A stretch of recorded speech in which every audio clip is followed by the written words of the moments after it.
Topic is the reservation system for Native Americans.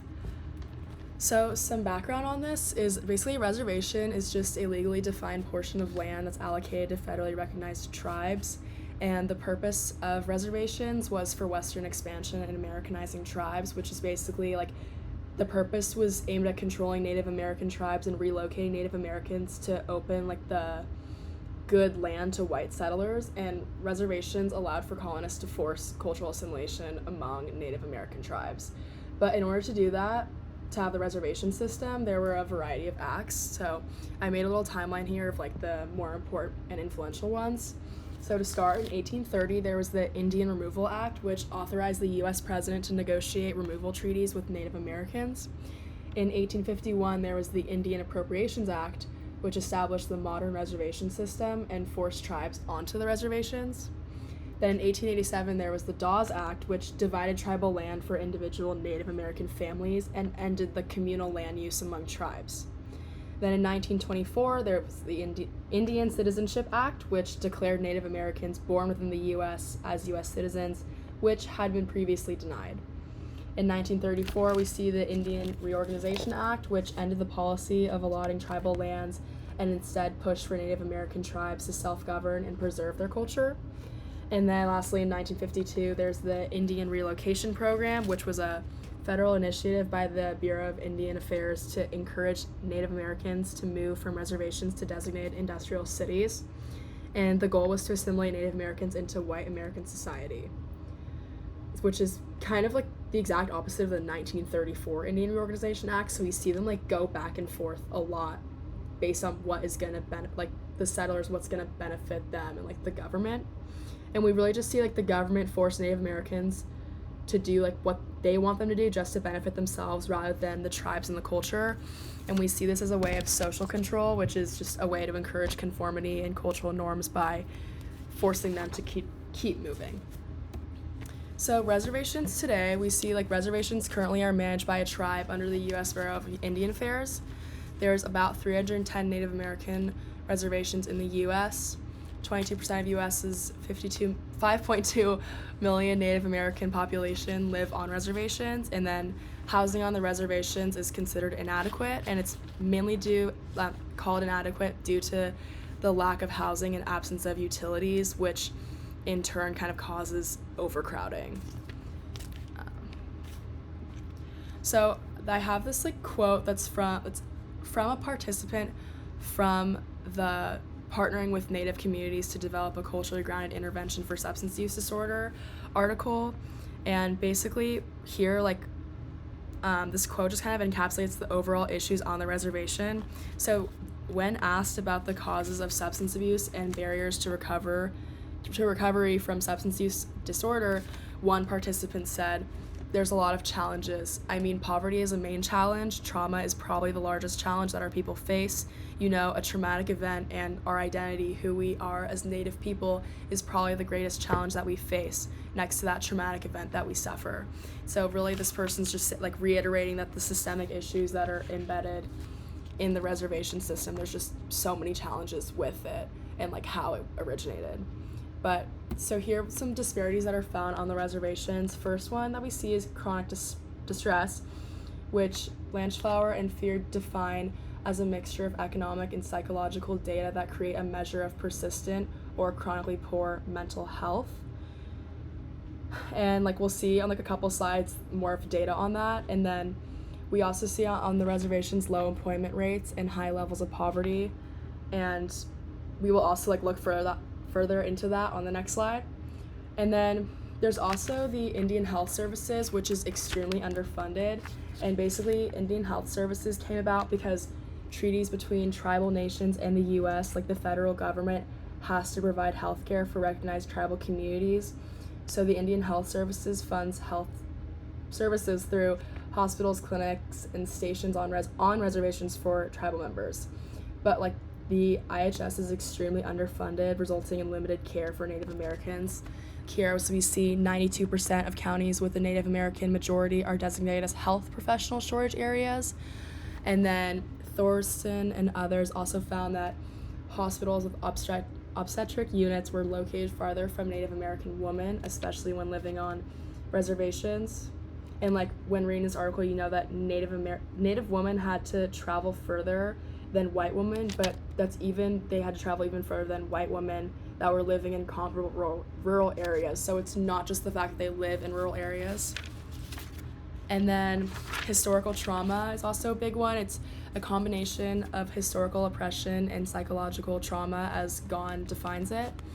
And it's basically just like the shared history and experience of traumatic events and genocide, forced assimilation, loss of land, poverty and underfunding, and general mistrust in the U.S. government that is like supposed to be the people supporting them.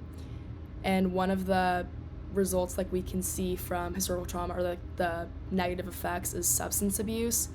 And like when Skews and others were exploring this, they found substance abuse as a result from various sources of trauma on the reservation. And this also caused further traumatic events that perpetuate like this cycle of abuse and addiction. And like here we can look to the differential association theory that states individuals learn individuals learn deviant behavior from those close to them who provide models of and opportunities for deviance. So we can see like if substance abuse is very common on the reservations, that can influence other people to take part in it too, because it's all they know. So in this study, we see like between 2007 2011, they were looking at the poverty rate by race and localities. So here we see like Native Americans, no matter what living situation, are double, if not more than double, non-Hispanic white people. And Davis and others note that even when you control the statistics based on labor market conditions, like the type of jobs and conditions of the local economy, so you take those factors away and recalculate the percent of poverty in Native Americans, they still have a much higher like percent of poverty, or percent in poverty.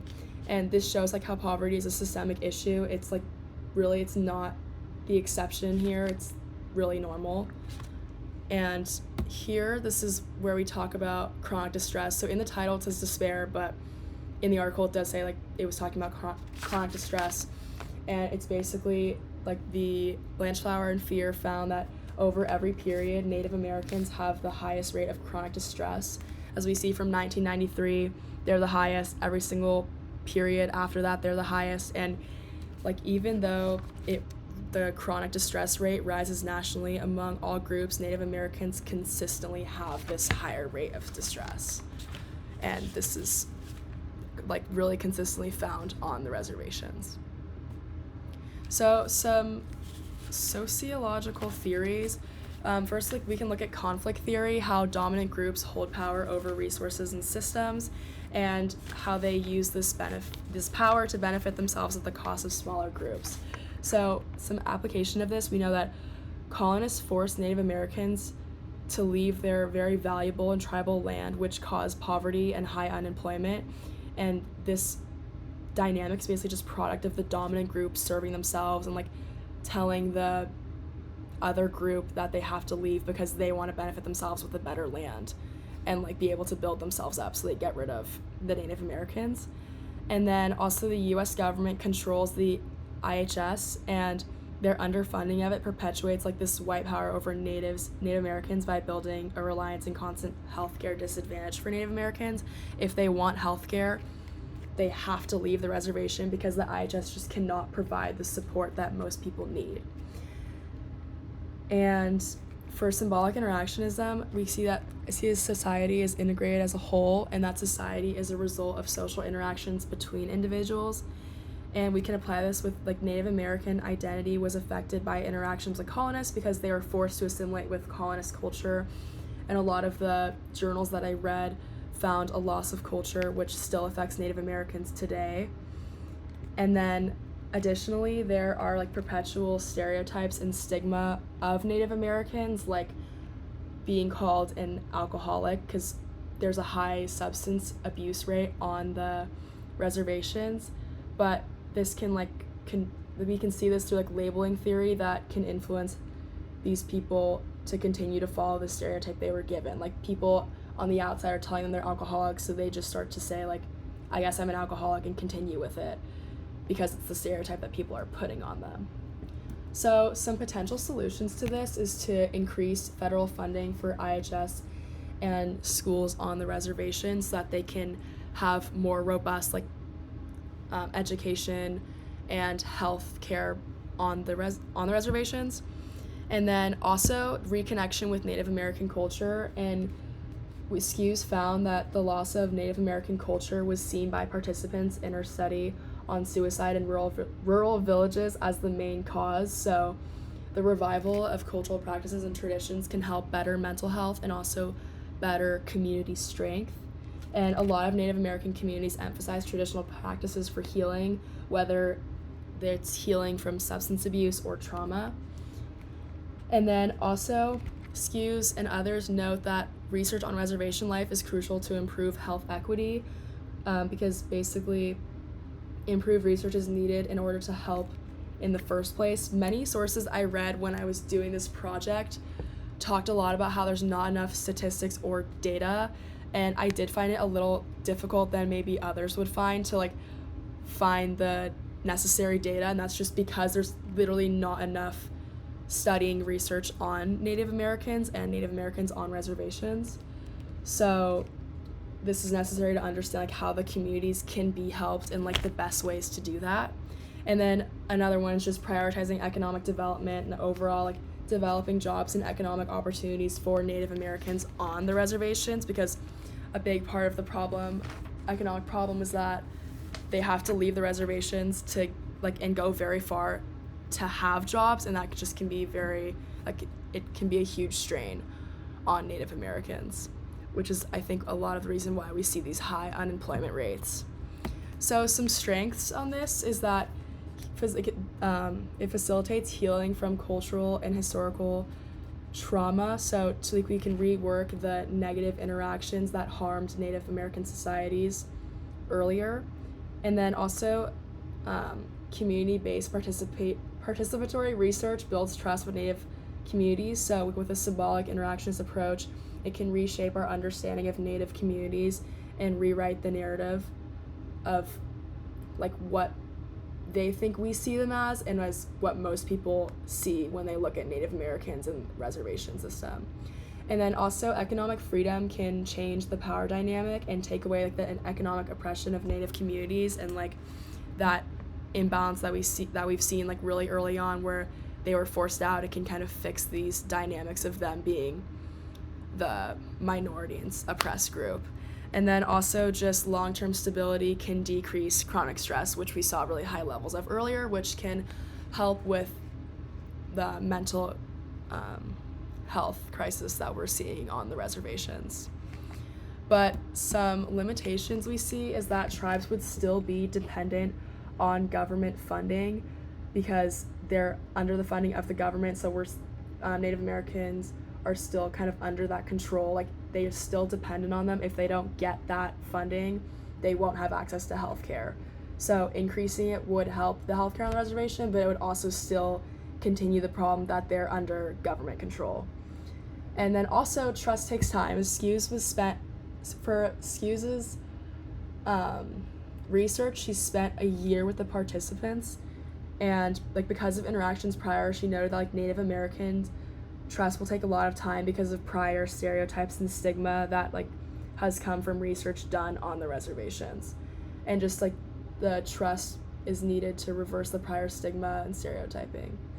And then lastly, economic development would need the help of groups in power. I think that to be able to leave their economic oppression, they're gonna need help from bigger groups, because it's just so much poverty on the reservations. It would still be a power imbalance until the reservations would be able to have full economic freedom. So it's still being under the power of the government, and bigger economic powers would continue the power imbalance that we found really early on. But overall, I think the biggest takeaway I would have from doing this project is just that there needs to be more research and a lot more attention needs to be put on Native American reservations and communities, because they just do not get the recognition, or we don't have the understanding that we need to have to be able to help them in the first place.